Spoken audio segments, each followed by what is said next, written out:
მალხაზ და გულნარა გვარაძეების ინტერესებს. ასევე დღეს ჩვენ თავად პროკურატურაში შეგვაქვს განცხადება ამ მოქალაქეთა უფლებების დარღვევასთან დაკავშირებით, ასევე გულნარა და მალხაზ გვარაძეებთან ერთად მოქალაქეების დაბა წავკეში მცხოვრები კესო კახელიშვილი, ლამარა ქოროღლიშვილი, ფირუზ ქოროღლიშვილი თან ერთად შედის განცხადება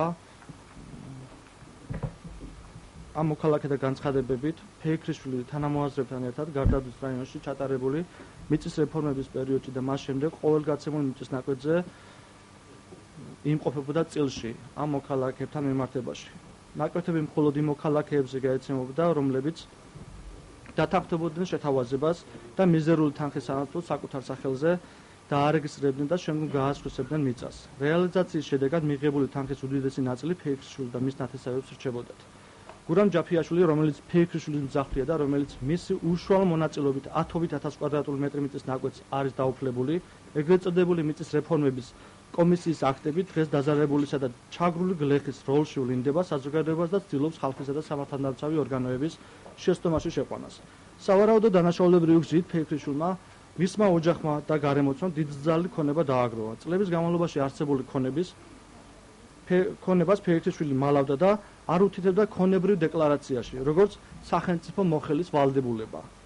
ხოლო მოულოდნელად 2013 წლის დეკლარაციის მიხედვით ის მილიონერია. არსებობს დასაბუთებული ეჭვი, რომ ფეიქრიშვილმა უკანონო და დაუსაბუთებელი ქონებისათვის ლეგალური სახის მიცემა მოინდომა, რაც სისხლის სამართლებრივი დანაშაულია.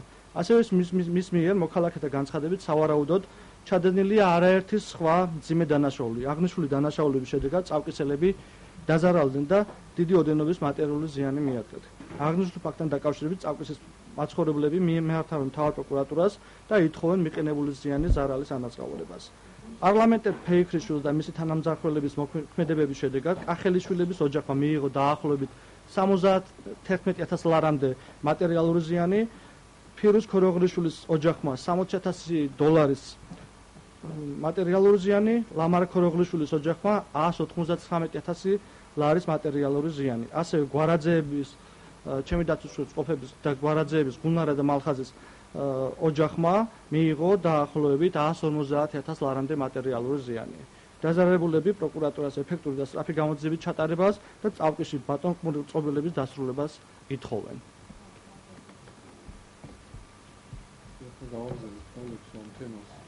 უკითხები გაქვთ ლექსებთან, თუმცა ანუ მიწის რეფორმების შედეგად კომისიის თავმჯდომარე გარდაბნის რაიონის საკრებულოს თავმჯდომარე გიორგი ფეიქრიშვილი, რომლის თავმჯდომარებით ხდებოდა სახელმწიფო საკუთრებაში ასეული მიწების კერძო საკუთრებაში მოქალაქეებზე გადაცემა, ამ შემთხვევაში გადაცემა ხდებოდა, მოქალაქის არჩევა ხდებოდა იმ კუთხით, რომ თუ ის დარეგისტრირებულ მიწის ნაკვეთს გაასხისრებდა ფეიქრიშვილის მიერ შერჩეულ მყიდველზე. და ამ შემთხვევაში მოქალაქეს მიეცემოდა თანხის ამოღებული თანხის მესამედი ნაწილი და დანარჩენი ნაწილდებოდა ამ ჯგუფებს შორის. ჯგუფი წევრებს შორის. ეს არის 2006-2007, 2005 წლებში მომხდარი ძირითადად მომხდარი დანაშაულებრივი პერიოდი. გარდაბნის რაიონის საკრებულოს გამგეობაში შემავალი თემი, ანუ ეს კოჯორი, ტაბახმელა, წავკისი ძირითადად ხდებოდა ამ ტერიტორიებზე გასხვისება მიწის ნაკვეთების. სხვა ტიპის მძიმე დანაშაულებია კონკრეტული მოქალაქეთა მიმართებაში ჩვენს მიერ დამატებით მოკლეული მასალებით დადგენილია, რომ კონკრეტულად ხდებოდა დოკუმენტაციების გაყალბება, ფაქტიურად მიღება ჩაბარის აქტით, რომელიც მოქალაქეს გადაეცემოდა მიწის ნაკვეთი, შემდგომში ეს მიწის ნაკვეთი ქრებოდა. და ეს მიწის ნაკვეთი გადადიოდა შემდგომში ლეგალიზება ხდებოდა ამ ჯგუფის წევრებზე საკუთრებაში, რომელიც შემდგომში გასხვისება ხდებოდა ამ მიწის ნაკვეთის.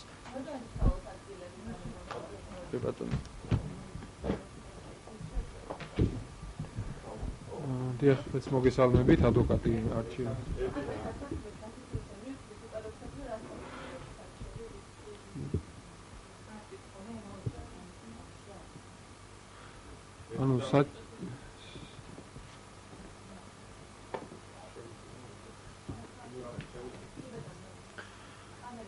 ანუ საჩივართან დაკავშირებით უკვე ლექსომ გესაუბრათ, უბრალოდ აქ კიდე დამატებით თემა არის ის, რომ როგორც ჩვენ ადრეც საზოგადოებას ვახსენეთ, ერთ-ერთი ინვესტორი, ბატონი ჭედლიძე, რომელიც ახორციელებს სოფელ წალკისში დიდ საინვესტიციო პროგრამას, რამდენიმე მილიონიანს და აშენებს გამაჯანსაღებელ კომპლექსს, აღნიშნული ჯგუფი უშლიდა ხელს და თხოვდა დიდი ოდენობის თანხებს მიწის ნაკვეთებში.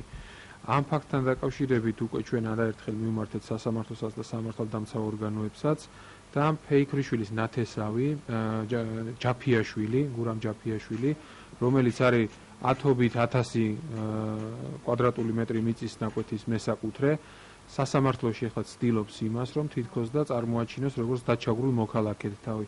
აქ ჩვენ წარმოდგენილი გვაქვს მტკიცებულებები, სურათები, მიწის ნაკვეთების საკუთრების დამადასტურებელი დოკუმენტები, რომელთაც დასტურდება, რომ ეს იყო ერთი ჯგუფი მოქმედებდა ერთიანი განზრახვით და ცდილობდნენ რაც შეიძლება მეტი მატერიალური სარგებელი და მეტი სარგებელი მიიღოთ ამ, ასე ვთქვათ, მიწების გასხვისებიდან. ეს თემურ ფეიქრიშვილი იყო ნაციონალური მოძრაობის წევრი და ამჟამად ეხლა არის დეპუტატი. და ამჟამად არის დამოუკიდებელი დეპუტატი. ახლა დამოუკიდებელი დეპუტატი. ანუ ამდენი ხანი არ არის ძიება მიმდინარეობს. ბატონმა ლექსომ მიმართა დაახლოებით 1-2 თვეა რაც მიმართა სამართალდამცავ ორგანოებს, მაგრამ დამატებით კიდე გამოიკვეთა დაზარალებული მოქალაქეები და დამატებით გამოიკვეთა ხალხი, რომელიც აცხადებს, რომ ისინიც დაზარალებულები არიან ამ ჯგუფის დანაშაულებრივი ქმედებების შედეგად. ეს დადასტურდა ქონებრივი დეკლარაციებით, რომელიც აქ არის წარმოდგენილი. ქონებრივი დეკლარაციის მიხედვით უცბად 2013 წელს ცნობილი ხდება, რომ ადამიანი გახდა მილიონერი და ამაზე პასუხი არსად არის, საიდან არ ჩანს. ანუ უცბად ადამიანი გახდა მილიონერი ერთი ქონებრივი დეკლარაციით. დამოუკიდებელი დეპუტატი. ანუ მარტო ის, რომ დეკლარაციაში არასწორ ინფორმაციას უთითებს ადამიანი და ცდილობს დანაშაულებრივი გზით და დაუსაბუთებელი ქონების თვის ლეგალური ხასიათის მიცემას, ცალკე აღებული ესეც კი ძალიან მძიმე დანაშაულია, რომ ეს დაზარალებული მოქალაქეები არც იყო.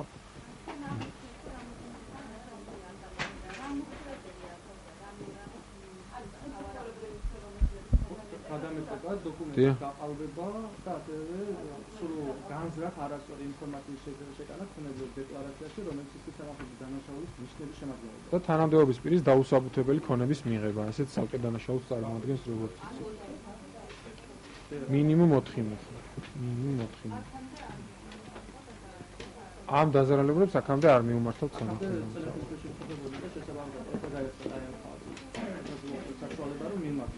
დღეს დავაფიქსირეთ მთავარ პროკურატურაში ჩვენი განცხადება და იმიტომ რომ ნაციონალური მოძრაობის ერთი გავლენიანი წევრი იყო გარდაბნის რაიონში და იქ მოსახლეობები შესაბამისად მოგეცნებათ რამდენად გავლენას ახდენდა ეს ფიგურა და შესაბამისად ჭალებში. ანუ მუშაობა კიდე მიდის, ახლა ეს არ არის მარტო 5 ან 6 მოქალაქე.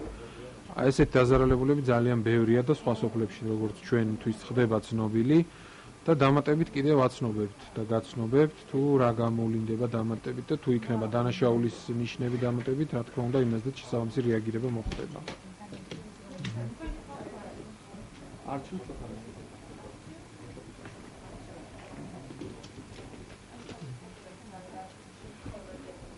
დეპუტატს ამ შემთხვევაში არ აქვს იმუნიტეტი და უნდა ჩატარდეს ეფექტური და დროული გამოძიება და გაეცეს ამ კითხვებს პასუხი. აი მაგალითად ქონებრივ დეკლარაციაში არასწორი ინფორმაციის მითითება გულისხმობს იმას, რომ სწორედ თანამდებობის პირი არის ვალდებული, რომ შეავსოს ქონებრივი დეკლარაცია. ჟურნალისტი და ადვოკატი არა ვართ ვალდებული, ხო, ქონებრივი დეკლარაცია შეავსოთ.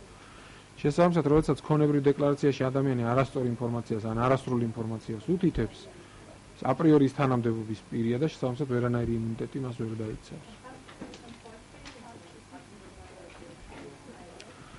იმ დანაშაულების დამტკიცების შემთხვევაში, რაზედაც ჩვენთან შემოვიდა ინფორმაცია მოსახლეობიდან, რა თქმა უნდა, პატიმრობით ისჯება ეს დანაშაულები. და ზუსტად ვერ გეტყვით ახლა, იმიტომ რომ ბევრი დანაშაულია აქ და ძიმე დანაშაულები.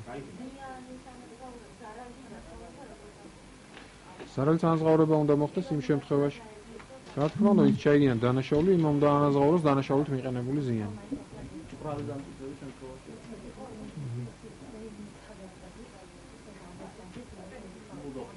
კარგი, დიდი მადლობა, თუმეტი კითხვები არ არის, დავასრულოთ, ხო? კი. აი ეს ერთი ეგზემპლარი ყველაფრის დამატებით შეგვიძლია რომ გადმოვიცეთ.